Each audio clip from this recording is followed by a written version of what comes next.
a mountain valley shrouded in mystery and a secret forbidden love that would shape the course of history. Yet today, this remarkable true story has nearly been lost to the hands of time, until now.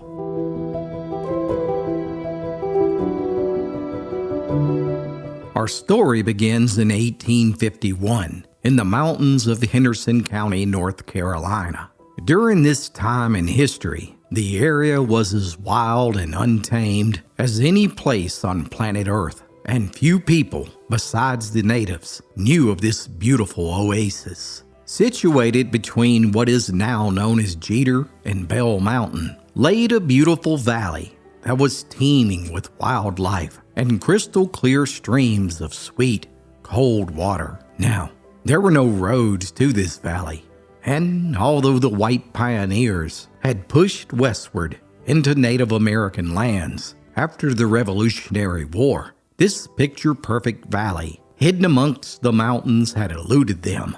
All men except one, a fella named Farley John Orr. Mr. Orr was a peculiar fella, once a wealthy businessman during the 1840s. He loved to spend his summer months of each year hiking alone in the southern Appalachian Mountains. And during one of these trips, he stumbled upon this oasis, where he had a revelation, an epiphany, if you will. He was so awestruck by the breathtaking beauty and thought that surely the hand of God had spent a little extra time when he created it, that he decided to abandon his life up there in New York City, and he promptly purchased nearly 400 acres of this unknown valley. Although owning slaves was rare in this section of North Carolina, Mr. Orr purchased several of them to run his farm. Apparently, he treated them well, because when the war between the states broke out, Mr. Orr refused to fight in the conflict, and instead, he abandoned his farm and hid in a cave on his property, living like a hermit for 4 years as the bloody war engulfed the nation. Astonishingly, instead of embracing their opportunity to escape and embrace freedom, the slaves continued to take care of Mr. Orr's farm and even brought him food and water to the secret cave every day during the entire conflict, all the while refusing to disclose Mr. Orr's location to both Confederate and Union soldiers who routinely came looking to arrest him. By 1865, with the war over, Mr. Orr returned to his cabin, and although his slaves were now free to leave, none of them did, and they continued to live and work on his farm.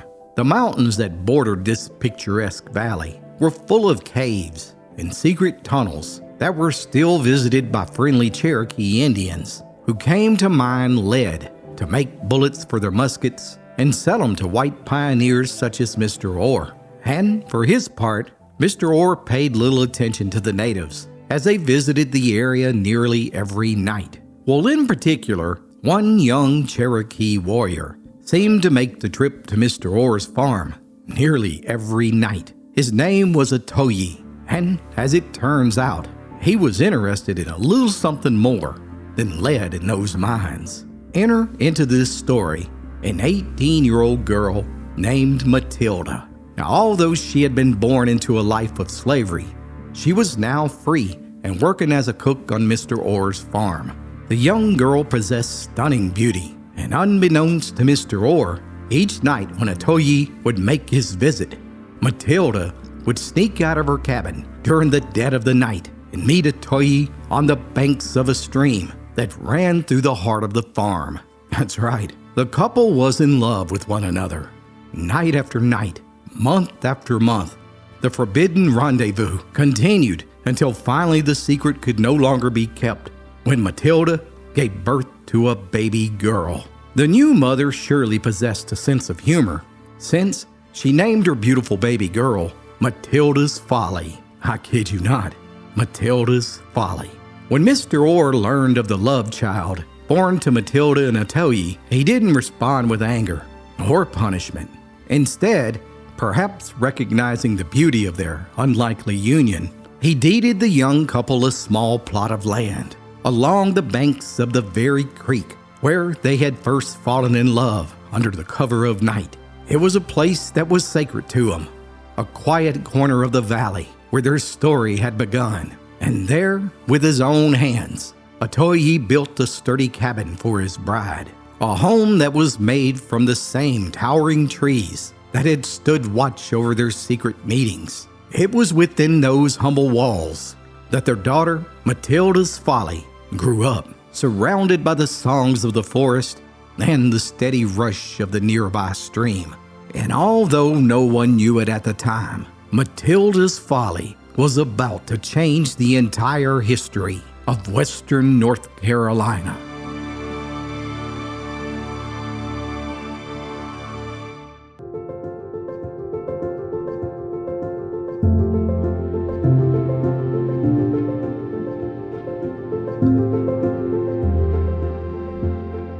From a young age, it was clear that Matildas Folly was no ordinary child. She had a quick mind and a fierce curiosity, absorbing every bit of knowledge that she could. From her African mother, she learned the healing ways that had been passed down through generations from the other side of the ocean, natural medicines and potions made from roots, leaves, and bitter barks of trees. From her Cherokee father, she was taught to listen to the earth, to watch the animals, and to understand the deeper magic of the mountains, and that medical cures were hidden in plain sight. And day after day, season after season, the young girl grew and learned by walking in the woods, collecting plants and preparing remedies under her parents' watchful eyes, all the while learning to hear what the forest was willing to teach. And by the time Matildas Folly had grown into a woman, she carried with her a wealth of knowledge. Indeed, an ancient wisdom woven from two different worlds that few humans have ever known. Matilda learned how to hunt from her father, and with the knowledge he instilled in her, she even built her cabin with her own two hands. Now, you have to keep in mind, back during this day and time, no one's cabin was painted. Yet, Matilda had inherited a love for bright colors from her parents, and using mud and bright red juice that she harvested from roots, she dyed her cabin.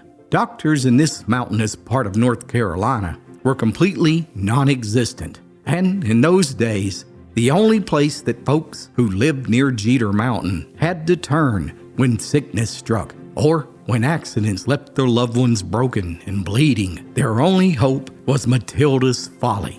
Word of this mysterious woman who lived in the red-painted cabin began to spread far beyond the hills. Families would travel for miles, sometimes for days, guiding weary mules and creaking wagons over the rough mountain trails. And those wagons were often lined with a thin layer of straw where sick children or frail elders laid in agony, clinging to life as their desperate kin searched for this healer deep in the woods. And when they finally found her, Matildas Folly never turned a single soul away. For decades, she healed them all, whether it was the fever, a festering wound, a broken leg, or a tooth rotted down to the gum. She had a remedy, no matter the hour.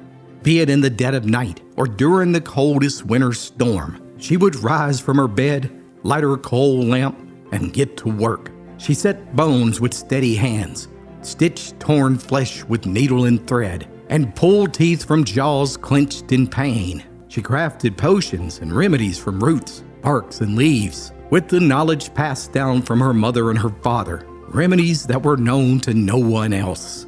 And money? No, it meant nothing to Matilda. She never asked for payment, and many who came to her had nothing to give but gratitude. She lived off the bounty of the forest, and what she grew, what she gathered, and what the earth provided. She didn't heal for profit, but for purpose.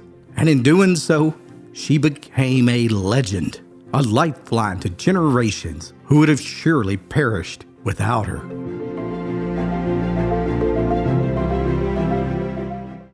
Give someone you love the gift of old-fashioned storytelling. 4 books for the young and old alike that will make your heart smile, Click the link below to order your copy of the Appalachian Storyteller today.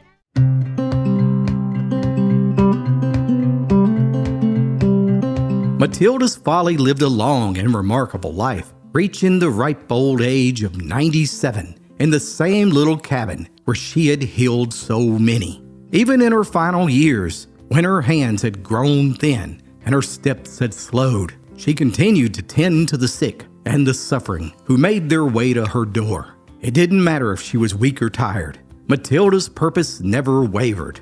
Folks still came, sometimes carrying their children in their arms, and sometimes guiding old folks who could barely walk, all searching for the healer who asked for nothing in return. She never left that mountain valley. She never saw the towns and the cities that had slowly grown beyond those hills, nor did she ever feel the need to venture beyond the paradise that her parents had left her. And that world beyond the forest might as well have been on another planet.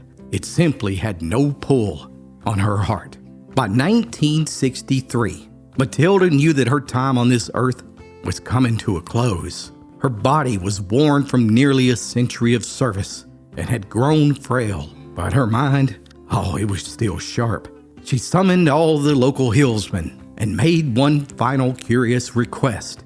She asked them to cut a heavy slab of stone from the same cave where her father, Atoyi, had once mined lead. But she didn't want the stone to be smooth. Instead, she gave careful instructions for a stonemason to carve jagged peaks across the top, resembling the points of a crown. She never told anyone why. Some believed it was a symbol of her lineage, a nod to the sacred traditions passed down from her mother and father, and others, they thought the crown represented the royalty of her spirit, a woman who had served her people selflessly, like a queen without a throne. But whatever the reason was, Matilda took the true meaning with her to her grave. And there, beneath the towering white oak tree on the banks of the same gentle stream where she had been conceived nearly a century earlier, Matilda's Folly was laid to rest. Buried with her was a vast wealth of ancient medical knowledge, remedies and cures, and healing wisdom that could have filled the grandest medical libraries on planet Earth. Yet, all of it vanished into the soil, known now only by the wind, the trees, and the stream that still remembers her name.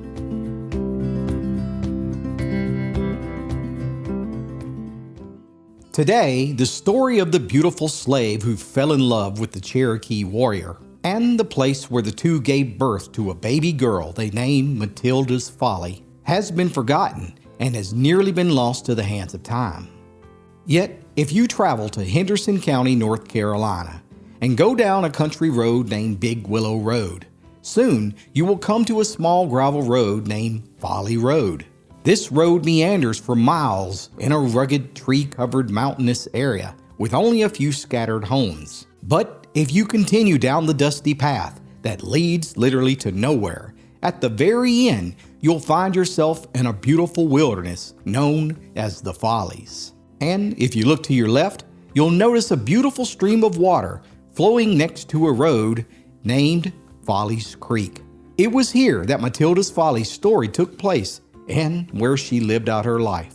Folks today have probably never given a second thought to how these places got their strange and unique names. Well, my friends, in the words of a childhood hero of mine, now you know the rest of the story. Thanks so much for watching this episode. Let me know what you think of Matilda's story in the comments below. And as always, be sure to like and subscribe for more true stories from Appalachia's past.